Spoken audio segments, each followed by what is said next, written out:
بسم اللہ الرحمن الرحیم ایاک نعبد و ایاک نستعین۔ آج 4 سال کے تعطل کے بعد ایک بار پھر فرحان اسلم آپ کی خدمت میں حاضر ہے، اور آج میں آپ کی خدمت میں پاکستان کی بربادی کا نوحہ لے کر حاضر ہوا ہوں۔ میں اوورسیز پاکستانی ہوں، برطانیہ میں رہتا ہوں، 29 برس سے صحافت کر رہا ہوں، اور ان 29 سالوں میں پاکستان کی تاریخ میں اور معاشی تاریخ میں بہت اتار چڑھاؤ دیکھنے کا مجھے موقع ملا ہے، لیکن اس وقت پاکستان جس بربادی سے دو چار ہے، یہ منظر میں نے اس سے پہلے نہیں دیکھا۔ آج مہنگائی، بے روزگاری اور قرض کا بوجھ ہر گھر تک پہنچ چکا ہے۔ پاکستان کی 60% سے زائد آبادی، میں رپورٹ ایک دیکھ رہا تھا، ان کا یہ ٹرانزریٹری پور ہے۔ مجھے یہ ٹرم میرے لیے نئی تھی، یہ کیا ٹرانزیشنل فیز تو سنا تھا، لیکن یہ ٹرانزریٹری پور کیا ہوتا ہے؟ مجھے پتہ چلا جناب کہ یہ عارضی غریب ایک اصطلاح ہے اقتصادی طور پر، معاشی طور پر، جس کے مطابق وہ حضرات جو پہلے سفید پوش تھے اب وہ اس نہج پہ پہنچ چکے ہیں غربت کی کہ ایک مہینہ شاید ان کا اچھا گزرتا ہے تو اگلے 2 مہینے 3 مہینے پتہ بھی نہیں ہوتا کہ گھر کا خرچ کہاں سے پورا ہوگا۔ پاکستان کی 60% آبادی اس وقت اس تجربہ کار حکومت کے آنے کے بعد اس حالت کو پہنچ چکی ہے۔ حکومت کے اپنے اعداد و شمار کے مطابق 7 کروڑ پاکستانی اس وقت غربت کی سطح سے نیچے زندگی گزار رہے ہیں۔ یہ 2020-21 کے بعد جب ایک سیلاب آیا تھا، آپ کو معلوم ہے، اس کے بعد بھی ایک بہت بڑی تعداد پاکستانی کی غربت کی حد سے نیچے چلی گئی تھی، لیکن اب ریکارڈ ٹوٹ گیا ہے کہ ایک بہت بڑی تعداد 7 کروڑ حکومت پاکستان خود مانتی ہے، جبکہ social and policy development centre, یہ ایک انڈیپینڈنٹ ادارہ ہے، اس کی ایک تحقیق کے مطابق اس وقت 10 کروڑ 44 لاکھ سے زائد افراد جو ملکی آبادی کا 43.5% یعنی کہ 43.5% بنتے ہیں، یہ سطح غربت سے نیچے زندگی گزار رہے ہیں، اور 2018-19 میں یہ تعداد صرف 21.9% یعنی کہ 21.9% تھی۔ اس وقت جو حقیقی تنخواہ ہے ایک عام آدمی کی، وہ صرف 38,000 روپیہ ہے، 39,000 روپیہ ہے، اور وہ اسی 39,000 روپے پہ وہ تنخواہ سٹک ہے، مینس کہ اس میں کوئی اضافہ نہیں ہو رہا، باوجود اس کے کہ اعلانات ہوتے ہیں، لیکن دوسری جانب اگر ہم دیکھیں تو مہنگائی کا طوفان اس سے کہیں زیادہ بڑھ جاتا ہے، اور روزمرہ استعمال کی چیزیں اگر 2022 سے اس کا موازنہ کیا جائے تو 60 سے لے کر 200% تک ان میں اضافہ ہو چکا ہے۔ اور وہ ہم پیٹرول کی بات کریں، کچن کے استعمال کی چیزوں کی بات کریں، جو کھانا آپ کھاتے ہیں، آٹا ہے، دالیں ہیں، جو بھی بیسک نیسیسٹیز ہیں جو ہر ایک آدمی کو جن کی ضرورت ہوتی ہے، وہ 60% سے لے کر 200% تک ان کی قیمتوں میں اضافہ ہو چکا ہے۔ اس کے علاوہ پاکستان کا تجارتی خسارہ جو ہے وہ 2025-26 کے ابتدائی جو 5 ماہ ہیں، اس میں 25% زیادہ ہو گیا ہے۔ مطلب یہ ہوا کہ ہم باہر سے چیزیں زیادہ منگاتے ہیں اور فروخت کم کرتے ہیں۔ وہ گھر کیسے چل پائے گا کہ جس کی آمدنی کم ہے اور اس کے اخراجات بہت زیادہ ہیں، اور ان اخراجات بھی ایسے ہیں جن کی تفصیل میں بعد میں بتاؤں گا کہ جن کو سن کے شرم سے چھپ جاتا ہے۔ بعض ہمارے ارباب اختیار یہ سمجھتے ہیں شاید کہ یہ لوٹ کا مال ہے، جتنا دل کرتا ہے پاکستان کو لوٹیں، اور افسوس کی بات یہ ہے کہ جنہیں ہم سمجھتے تھے کہ وہ اس لوٹ پہ روک تھام کریں گے، اس کی روک تھام کریں گے، اس روکیں گے، وہ بھی اس میں برابر کے شریک ہمیں دکھائی دیتے ہیں۔ بہرحال اس وقت میں نے آپ کو بتایا کہ 5 ماہ میں 25% زیادہ ہو گیا ہے خسارہ۔ گزشتہ سال یہ خسارہ جو ہے 20.4 ارب ڈالر تھا، جو بڑھ کر 25.4 ارب ڈالر ہو گیا ہے، جو کہ بہت بڑی تعداد ہے، اور اس کی بڑی وجہ جو ہے پاکستان ایکسپورٹس میں ایک نمایاں کمی ہے۔ اب ایکسپورٹس میں کمی کیوں ہو رہی ہے کہ آپ کے ساری انڈسٹری ملک کی بند ہو گئی ہے۔ اس 4-5 سالوں کے اندر 2022 کے بعد جب سے عمران خان صاحب کی حکومت کو ہٹایا گیا اغیار کے کہنے پر، ہم نے اپنے بکے وہ تمام لوگ جو پاکستان کو نوچنے کے لیے تیار بیٹھے تھے وہ اکٹھے ہوئے، اور پاکستان میں ایک نئی حکومت آ گئی، کہا گیا جی پرانا پاکستان واپس آ گیا اور حالات بہت بہتر ہو جائیں گے۔ لیکن اس وقت پاکستان کے 75 سال تاریخ میں سب سے بدترین معاشی جو صورتحال ہے وہ اس وقت ہے، اور عام آدمی کو جتنی مشکل و پریشانی سے گزرنا پڑ رہا ہے، شاید اس سے پہلے وہ مشکل و پریشانی اسے اپنی زندگی میں نہیں دیکھنی پڑی۔ کم از کم میں نے جیسا عرض کیا ہے کہ اپنے 29 سالہ صحافتی دور کے اندر میں نے اتنے مشکل حالات پاکستان کے نہیں دیکھے۔ رکھے. اور ایکسپورٹس ہماری جو ہیں جی اس وقت 7.3% کم ہو گئی ہیں, اور امپورٹس جبکہ ہماری 8.1% بڑھ گئی ہیں. ہمارے وہ قرض کی پیتے تھے میں والے سلسلہ ہے کہ قرض پر یہ ملک چل رہا ہے, لیکن ہم باہر سے جو درآمدات ہماری ہیں وہ دن بدن بڑھتی جا رہی ہیں, اور جو کچھ ہم باہر بیچنا چاہتے ہیں وہ گھٹتا جا رہا ہے, کیونکہ بجلی قیمتیں ہمارے یہاں سب سے زیادہ ہیں. اور اس لوٹ مار میں بھی اشرافیہ شامل ہے, کیونکہ یہ جو بجلی کے کانٹریکٹس ہوئے, ہم نے پرائیویٹ جو پاور پروڈیوسرز ہیں ان کے ساتھ کانٹریکٹس کیے, پہلے بے نظیر صاحبہ کے دور حکومت میں, پھر اس کے بعد نواز شریف صاحب کے دور حکومت میں, پھر مشرف صاحب کے دور حکومت میں. سو یہ کانٹریکٹس جو ہوئے یہ انتہائی مہنگے کانٹریکٹس تھے, اور یہ یعنی کہ پوری قوم پہ ایک ظلم کیا گیا. اور یہ جو اس کے ذمہ دار افراد ہیں آج ان میں سے کچھ اس وقت بھی حکومت میں, یا ان کے آگے سے جو نسلیں ہمارے اوپر حکمرانی کرنے پہنچ گئی وہ اب تک حکومت میں شامل ہیں, اور آج بھی پاکستانی کی ایک بڑی تعداد انہیں کے زندہ باد کے نعرے لگاتی ہے. سو ہم شاید بت پرست ہیں, اور بت پرستی ہماری جان نہیں چھوڑتی. ہم یہ نہیں دیکھتے کہ ایک آدمی ہماری قدم کاٹ رہا ہے, لیکن ہم پھر بھی اسی کو سب سے اچھا قرار دیتے ہیں. سو یہی صورتحال ہے کہ اس وقت پاکستان کی امپورٹس زیادہ ہیں اور ایکسپورٹس کم ہو گئی ہیں. پاکستان کے اندر اس وقت اگر آپ دیکھیں جو ایک قرض کی صورتحال ہے وہ بہت زیادہ ابتر ہوتی جا رہی ہے. اس کی ڈیٹیل فگرز میں آپ کے ساتھ شیئر کروں گا. اس بدترین معاشی صورتحال کے سبب $100 ارب, اب چند ہفتے پہلے ہی حکومتی وزیر نے اس بات کا اعتراف کیا کہ $100 ارب پاکستان سے باہر منتقل ہو چکے ہیں. اور میں نے آپ نے تو نہیں کیا, ہمارے پاس اتنے پیسے نہیں ہیں کہ پاکستان سے باہر منتقل کریں, میں اوورسیز پاکستانی ہوں. ہم پیسے پاکستان بھیجتے ہیں, انہی پیسوں پر پاکستان چلتا ہے. یہ الگ بات ہے کہ ہمارے ساتھ ایک وہ اچھوت والا سلوک پاکستان میں کیا جاتا ہے. کوئی بھی اگر اوورسیز پاکستانی اس کے حقوق کی بات ہو تو فوراً سب کھڑے ہو جاتے ہیں کہ نہیں جی ایسا نہیں ہوگا, جبکہ بیشتر ڈپلومیٹس بیوروکریٹس ان کے پاس ڈول نیشنلٹیز ہیں. لیکن اوورسیز پاکستانی جو کہ محنت کش طبقہ ہے, ہمیں وہ تمام حقوق میسر نہیں ہیں پاکستان میں جو شاید دیگر افراد انجوائے کرتے ہیں. بہرحال یہ بھی ایک داستان ہے جو کہ اس وقت میں آپ کی خدمت میں عرض کروں گا. کل قرضہ پاکستان کا جناب 51 کھرب سے بڑھ کر 81 کھرب روپیہ ہو گیا ہے, جو کہ بہت بڑی تعداد ہے. اس وقت 2022 سے لے کر 2024 کے دوران 15 لاکھ ہنرمند افراد پاکستان چھوڑ چکے ہیں. یہ ایک بہت بڑا نقصان ہوتا ہے کسی بھی قوم کا. قوم ترقی کیسے کرے گی؟ اچھے انجینئر, اچھے ڈاکٹر, سائنٹسٹ, آپ کے پاس ماہر معاشیات اچھے ہوں گے, ہر شعبے کی کریم جو ہے وہ اگر آپ کے پاس موجود ہے تو وہی پاکستان کی ترقی میں کردار ادا کر سکتے ہیں. میرے جیسے واجب پڑھے لکھے لوگ تو پاکستان کو ترقی نہیں دے سکتے.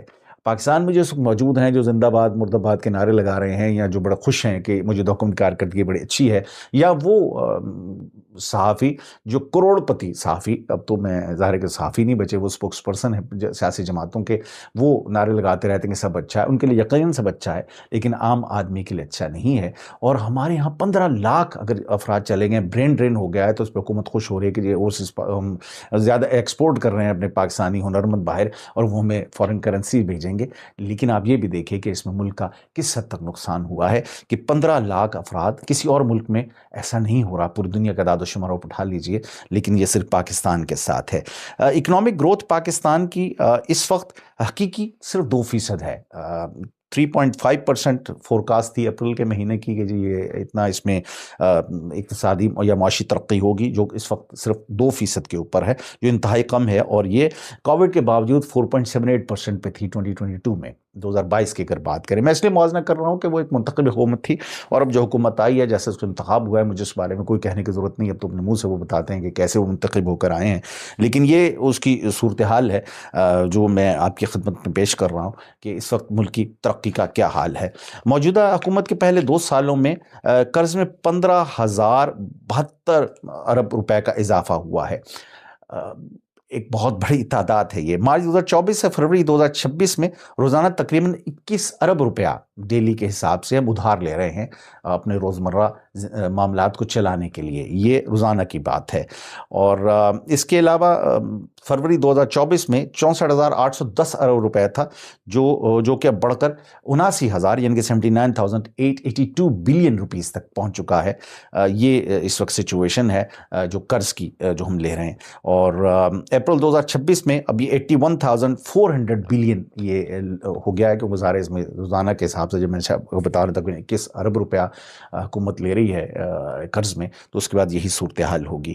اگر ہم پاؤنڈ اسٹرلنگ اور دیگر کرنسیز کی بات کریں، ان کے بڑھنے یا ان کے اتار چڑھاؤ کا نقصان یہ ہوتا ہے کہ جو فوراً ہم نے لون لیا ہوا ہے اس سے اس کی قیمت بڑھ جاتی ہے۔ ظاہر ہے کہ $1000 اگر آپ نے پہلے لیے تھے پاکستانی کرنسی میں 20 سال پہلے، اس کی قیمت کچھ اور تھی، آج وہی $1000 پاکستانی کرنسی میں کہیں کا کہیں پہنچ جائے گا۔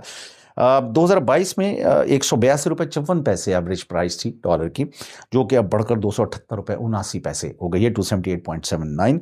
پاؤنڈ اسٹرلنگ جناب $237 کا تھا، میں برطانیہ میں رہتا ہوں، 237.59 ایک ایوریج پرائس تھی 2022 میں اس کی، جو اب 377.39 ہو گئی ہے۔ سو آپ یہ سمجھ لیجئے کہ فورن سے جو امپورٹس بھی کرتے ہیں آپ، وہ بھی بڑھ گئیں۔ جو چیز آپ کو پہلے سستی ملتی تھی پاکستانی کرنسی میں، اب اس کی قیمت ایٹ لیسٹ 40-50% انکریز کر گئی ہے۔ اور اسی طرح سے جو دیگر ہمارے قرضے باہر ہیں، جو دیگر ملکوں سے ہم نے لیے ہوئے ہیں، وہ بھی بڑھ گئے ہیں۔ اگر ہم پاکستانی کرنسی میں کنورٹ کریں تو ان کی تعداد میں بہت زیادہ اضافہ ہو گیا ہے، جبکہ یورو 197 پہ تھا 2022 میں، جو کہ 327 پہ پہنچ گیا ہے۔ اس تمام معاملات کے باوجود کہ ہر شعبے میں اس وقت اقتصادی نوحہ ہے، یہ ہمارا معاشی نوحہ ہے، فیکٹریز سب تباہ ہو چکی ہیں، بند ہو چکی ہیں، بیشتر انڈسٹری ہماری بہت زیادہ سست روی کا شکار ہے۔ معاشی طور پر ہم قرض لے کر اپنا گزارا کر رہے ہیں پاکستانی، لیکن ہمارے جو ارباب اختیار ہیں ان کی عیاشیاں اور اللہ تللے بند نہیں ہو رہے۔ آپ نے سن ہی لیا ہوگا کہ جناب جہاز خریدے گئے، اور وہ جہاز کی قیمتیں اربوں روپے میں ہیں، یہ بھی نہیں کہ تھوڑی سی قیمت ہے۔ گلف اسٹریم جو ہماری وزیر اعلیٰ صاحبہ نے خریدا تھا G500، وہ 110 ارب روپے کا ہے، اور یعنی کہ 45 to 50 ملین اس کی پرائس ہے۔ میں اندازاً قیمت بتا رہا ہوں، ایکچولی انہوں نے ایگزیکٹلی کتنے خریدا یہ تو وہی بتائیں گے، انہوں نے ڈسکلوز کیا۔ جبکہ چیف آرمی سٹاف نے جو گلف اسٹریم G600 خریدا تھا، وہ 54 ملین سے لے کر کچھ 60 ملین کے درمیان ڈالرز کے درمیان اس کی قیمت بنتی ہے، جو کہ ایک اچھا خاصا بڑا ظاہر ہے کہ خرچ ہے۔ اور اس وقت یہ خرچ ہے کہ جب پاکستان انتہائی مشکل معاشی دور سے گزر رہا ہے، اور روزانہ ہم قرض لے کر اپنا گزارا کرتے ہیں، لیکن ارباب اختیار کی جو فضول خرچیاں ہیں، جو عیاشیاں بند نہیں ہو رہی۔ فروری 2025 میں MNAs نے بذات خود اپنی تنخواہ میں 138% کا اضافہ کر لیا، 138% ان کی سیلری انکریز ہو گئی۔ عام آدمی کی تو 138% نہیں بڑھتی، جب مارتی یکدم 2 4 5 10% اضافہ ہوتا ہے، لیکن دوسری جانب مہنگائی اتنی بڑھ جاتی ہے کہ وہ اضافہ بھی کمی میں بدل جاتا ہے۔ سو یعنی کہ ان کی تنخواہ 2,18,000 تھی ایوریج، جو کہ 5,19,000 پہنچ گئی۔ ابھی اس میں ان کا TADA شامل نہیں ہے، ایئر ٹکٹ شامل نہیں ہے، بہت ہی وہ جو پارمنٹ لاجز میں رہتے ہیں بالکل سبسڈی کے اوپر، اگر اس کو کوئی پیسے دیتے ہیں تو میرے خیال میں بہت مائنر سے ہیں، وہ بھی اس میں وہ عیاشی ظاہر کہ عام آدمی کو میسر نہیں ہے، وہ اس میں شامل نہیں ہے۔ سو یہ ساری صورتحال ہے۔ کرپشن کی اگر بات کی جائے تو IMF کی رپورٹ کے مطابق پاکستان اپنے GDP کا 6.5% ہر سال کرپشن میں کھو دیتا ہے، یعنی کہ تقریباً $16 ارب۔ IMF سے ہم نے کوئی 9-9.5 ارب ڈالر پیر پکڑ کے ان کے ہاتھ جوڑ کر ان سے مانگے ہیں، وہ ہر کچھ دن کے بعد ایک نئی شرط ہم پر عائد کر دیتے ہیں پاکستان پہ اور عوام کا، بالکل جسے کہیں گے آپ تیل کیا نکل گیا، اب تو کچھ عمر ہو گیا۔ لیکن ظاہر ہے کہ اب اختیار کو اس کی کوئی تکلیف نہیں ہے، ان کے پاس اتنے پیسے ہیں، دے آر فلدی رچ، کہ ان کو کوئی پرابلم نہیں ہے، ان کو عام آدمی کے شاید مسائل کا اندازہ نہیں ہے۔ سو یہ $16 ارب تقریباً 4,470 ارب روپے ہر سال ہڑپ جاتے ہیں، اور یہ کوئی باہر سے کوئی نہیں آتا، یہ سارے ارباب اختیار ہیں، اسٹیبلشمنٹ ہے، اس میں عدلیہ ہے، اس میں بیوروکریٹس ہیں، اس میں بڑے بڑے بزنس مینس ہیں۔ ظاہر ہے یہی وہ لوگ ہیں کہ جو ارباب، جن کے پاس اثر و رسوخ ہے، اختیار ہے، وہی کھا سکتے ہیں، وہی یہ پیسے لے کے عام آدمی جو بیچارہ اپنی روٹی پوری کرنے کے تکلیف میں، مشکل پریشانی میں لگا ہوا ہے، وہ تو یہ کرپشن نہیں کر سکتا۔ سو یہ وہ کرپشن ہے جو کہ IMF کہہ رہا ہے۔ حقیقتاً کتنی ہوتی ہے؟ 4,500 ارب روپیہ سالانہ اگر ایک ملک میں کرپشن ہو تو اس ملک کا کیا ہوگا؟ سو یہ پاکستان کی بربادی کا ایک نوحہ ہے، اور اس کا ذمہ دار ظاہر ہے کہ میں اس وقت اس کا ذمہ دار سب سے زیادہ پاکستان کے عوام کو سمجھتا ہوں۔ آپ کہیں گے یہ بات میں کیوں کر رہا ہوں؟ پچھلے 3-4 سالوں میں یہ دیکھا گیا ہے، اگر ذرا سی بھی بات آپ کریں حکومت کی کسی بھی خامی کی نشاندہی کریں، جس میں کوئی کبات نہیں ہے میرے نزدیک. اگر حکومت کوئی کام غلط کر رہی ہے، کوئی ارباب اختیار، کوئی آرمی کا آفیسر، کوئی بیوروکریٹ، کوئی جج اگر غلطی کرتا ہے تو اس پہ اس کی نشاندہی کرنا، خصوصاً بحیثیت صحافی، میں سمجھتا ہوں کہ یہ کوئی غیر مناسب بات نہیں ہے. لیکن اگر آپ ایسا کرتے ہیں تو گھروں میں پولیس کا گھسنا، توڑ پھوڑ اور چادر چار دیواری کے تقدس کو پامال کرنا، یہ ایک روایت سی بن گئی ہے. اور جب ہمارے عوام اس پر خاموش رہتے ہیں اور اس پہ آواز بلند نہیں کرتے، اس پہ ناانصافی کو، اور اپنے گھروں میں ہم سوئے میں آرام سے کوئی بات نہیں ہے، تو پھر یقیناً ہم اس کے سب سے بڑے ذمہ دار ہیں. ظلم کو برداشت کرنا، جو مظلوم آپ نہیں بن جاتے، میرے خیال میں آپ ظالم کا کے ہاتھ مضبوط کر رہے ہیں. سو اس بات پہ کم از کم پرامن احتجاج یا آواز ضرور اٹھانی چاہیے آپ کو، جو ہم اٹھانے سے قاصر ہیں. اور پھر ظاہر ہے کہ اس کے سب سے بڑے ذمہ دار وہ لوگ ہیں جو اس فارم 47 کی گورنمنٹ کو، جنہوں نے گورنمنٹ دی ہے، فارم 47 کے تمام افراد کو چنا ہے. کیونکہ یہ الیکٹڈ لوگ تو نہیں، تو چنیدہ لوگ ہیں. لیکن مجھے سمجھ نہیں آتی کہ ہمیشہ اسٹیبلشمنٹ کو چننے کے لیے نااہل ترین لوگ ہی کیوں ملتے ہیں، جنہوں نے پاکستان کو تباہی اور برباد سے دوچار کیا ہے متعدد بار. ہر بار کا ریکارڈ آپ اٹھائیے تو پہلے سے صورتحال ابتر سے ابتر ہوتی چلی جا رہی ہے. اس وقت جو صورتحال ہے، اس نہج پر ہم کھڑے ہیں، یہ پاکستان اس سے مزید زیادہ تباہ کیا ہوگا، مجھے یہ بات سمجھ میں نہیں آتی. بہرحال اللہ تعالیٰ پاکستان کو اپنے حفظ و امان میں رکھے، اور ہمیں ہدایت دے سب کو کہ ہم پاکستان کی ترقی میں اپنا کردار ادا کر سکیں. لیکن بظاہر مجھے یہ لگتا ہے کہ پاکستان کی پرواہ نہ پاکستان کے عوام کو ہے، نہ پاکستان کے اسٹیبلشمنٹ کو ہے، اور نہ ہی پاکستان کے حکمران طبقے کو ہے. ہر شخص اپنی جگہ پر پاکستان کو نقصان پہنچانے لگا ہوا ہے. اب یہ پاکستان ٹھیک کیسے ہوگا، میں اس بات کو سمجھنے سے قاصر ہوں. پہلے کچھ امید کبھی ایک شعبے سے ہوتی تھی، کبھی دوسرے شعبے سے، کہ وہ شاید بہتر ہو جائے گا تو پاکستان بہتر ہوگا. لیکن اس وقت پاکستان کوئی شعبہ ایسا نہیں ہے جو بہتری کی جس میں امید ہو، یا جو بہترین کارکردگی کا مظاہرہ کر رہا ہو. اس پروگرام کے ساتھ مجھے اجازت دیجیے. بہت جلد ایک نئے پروگرام کے ساتھ میں آپ کی خدمت میں حاضر ہوں گا. آپ دیکھ رہے ہیں فرحان اسلم انفلٹرڈ. اگر پروگرام پسند آئے ہو تو برائے مہربانی میرے اس چینل کو ضرور سبسکرائب کیجیے گا اور اس ویڈیو کو شیئر کیجیے گا. مجھے اجازت دیجیے. فی امان اللہ.